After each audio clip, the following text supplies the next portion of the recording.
Pag solid lane daw na white, bawal daw ako lumipat ng linya. So, di ba dapat 2 lanes bago, dun palang bawal lumipat ng linya. Pag solid lane, Pwede pa rin. Pwede lumipat kaso with caution. Walang ganun. Pero hindi ka pwede palipat, pero with caution pwede. Sino nagturo sa inyan? Sa driving school po. Ano? Driving school po. Pali yung driving school na yan. Pagka broken, pwede. Pag naging solid, hindi na pwede. Ano yung nag-viral na yan? Tungkol saan? Tungkol sa pavement marking. Tama? Isang estudyante no, na isang driver. Mukhang bagito lang eh. Kasi bata pa siya. No? Pero ang pinopoint niya, nag-aral siya sa driving school. Okay? So, kuwawa naman yung driving school na mapipinpoint, no? So, ganito, kami dito sa Majesty Driving School, sinisiguro namin na kahit marami nang gumraduate sa amin, alam nila yan na dumarating ako, pumapasyal ako biglaan sa mga classroom at ang binibiling ko lagi, etong pavement markings na to. No? Marami naman tayo mga traffic signs eh. Diba? Ang problema lang talaga, nakakalimutan ng iba or baka mamaya, hindi naman pala talaga nag-aral sa driving school. May idea kayo paano nangyayari yan? Nagkakalisensya ng hindi nakapag-aral sa driving school. No? So, sana maayos yan ni LTO. Okay?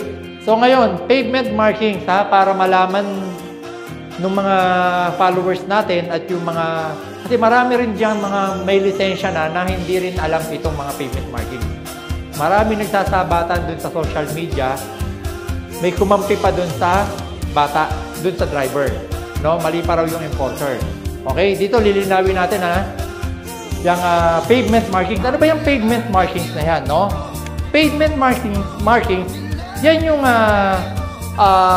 mga nakasulat sa kalsada. No? Yan yung nagbibigay ng mensahe sa ating mga driver. Okay? Number 1. Ano yung mga nakasulat sa mga nakikita natin sa kalsada? Double straight solid line. Ano sinasabi ng double straight solid line? Overtaking and crossing is prohibited. Okay? Ano ba ang overtaking? Napakadaling intindihin ng overtaking na yan. Si kotseng pula, parehas kayong pupunta ron, di ba? Tapos may mga kasalubungan pa yan. Dalawang solid line. Mapa yellow or mapa white. Sinasabi dyan, double solid yellow or white lines. No overtaking. Halimbawa, mabagal to. Huwag kayong overtake. Bawal. No? Ano naman ang sinasabing crossing is prohibited? Meron kang nakitang, for example, Jollibee. Bawal yan kumaliwa. Bawal mag-cross. Okay? Ang gawin nyo, yan naman double straight solid line na yan, nilalagay lang yan sa mga delikadong daan or yung mga ratratan. Diba? Halimbawa, nandito yung Jollibee or gasoline station. Hindi ka pwedeng kumaliwa dyan kasi ratratan niya ng takbuhan yan. Unang-una, baka pakurbada pa. Yang kadalasan nilalagyan yan. Lalo na kung may tulay. So, ang gawin nyo, humanap kayo ng single solid line. Saka kayo mag-U-turn bumalik. Para walang disgrasya, no? Bawal kumaliwa pag double straight solid line. Bawal din mag-U-turn. Kailangan itong kalye na yan, walang istorbohan. Diretsuhan lang ang takbo niyan. Maliwanag? At ano naman tong single solid yellow or white line? Overtaking from both direction is prohibited. Overtaking, ha?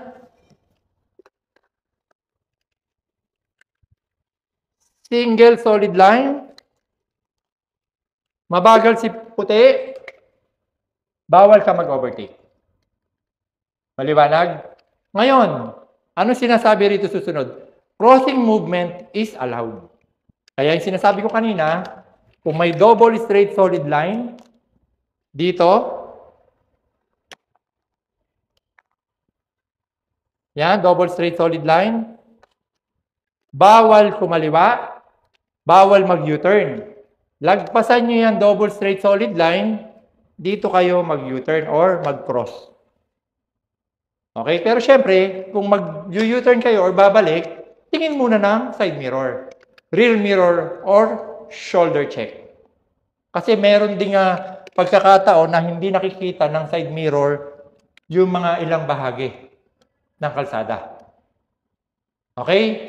Pinag-uusapan natin dito, aksidente. Yan. Maliwanag yung pagkakaiba ng double solid line tsaka single, ha? Bawal umovertake, bawal din umovertake. Pwedeng kumaliwa, pwedeng mag-cross, or pwedeng magkanan, pero bawal naman mag-cross sa double straight solid line. Okay. Ito naman nangyayari na to, ha? Broken lines and solid yellow lines. Baka hindi pa kayo familiar dito. Marami na ito sa expressway, sa mga pa-exit. Okay? Passing is permitted on the side of the broken line, but not on the side of solid line. Okay. Demo natin, ha? Okay. Kadalasan nangyayari to, no? Itong broken line and solid yellow lines, pag nasa expressway kayo, exit ka. Okay? Or sa mga intersection, hindi ka pwede, sinasabi rito, dito ka galing, nasa ng broken lines, nasa ang side. Sa driver side, nasa inyo, di ba? Nasa inyo ang broken line. Pwede kang kumaliwa. Eto ngayon si kotse, nasa side niya yung straight solid line, pwede ba siyang kumanan? Hindi. O, edi walang banggaan, di ba? Magbibigay pa to. O, ganun ang ibig sabihin ng broken and solid yellow lines. Tandaan nyo, no? Mapa white or mapa yellow, parehas lang yan. Broken line, di ba? Ano tawag dito ulit? Ayan, yung mahaba na yan. Ano tawag dyan? Ito, broken line. Ito, straight solid line. Ito ngayon, center line. Di ba? Yung center line na yan, at straight solid line, parehas. Di ba? So, bawal umovertake, bawal lumagpas. Ngayon, magtataka ka, bakit etong papalapit tayo sa stoplight, broken line, bigla nag-straight solid line. Pwede ka pa bang lumipat ng lane? Bawal na pag nasa straight solid line na. Gaya ng sinasabi din dito, straight solid line. Bawal na kayo magpalit. No? Huwag nyo sasabihin na kung walang delikado, pwedeng magpalit. Kalokohan yun at mali yun. Ha? Ginagawa nyo kasi yan, lalo na ibang driver, pag walang traffic enforcer.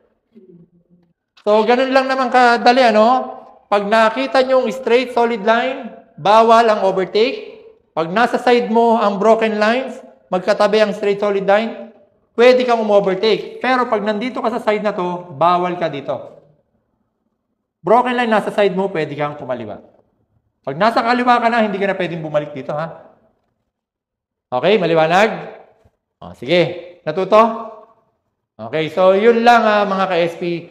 Sana po dun sa mga bagitong driver na nagdaan naman sa driving school, makinig din kayo. Tsaka huwag nyo aksayahin yung binayad nyo sa mga driving school na 1,500 or 1,000. May mga iba-iba tayong presyo. Tapos makikipagtalo lang kayo sa enforcer. Iba-vlog mo pa at ibibideo mo pa, no? So sige, sana hindi na maulit yan yung ganyang nag-viral na yan at maliwanagan na po kayo.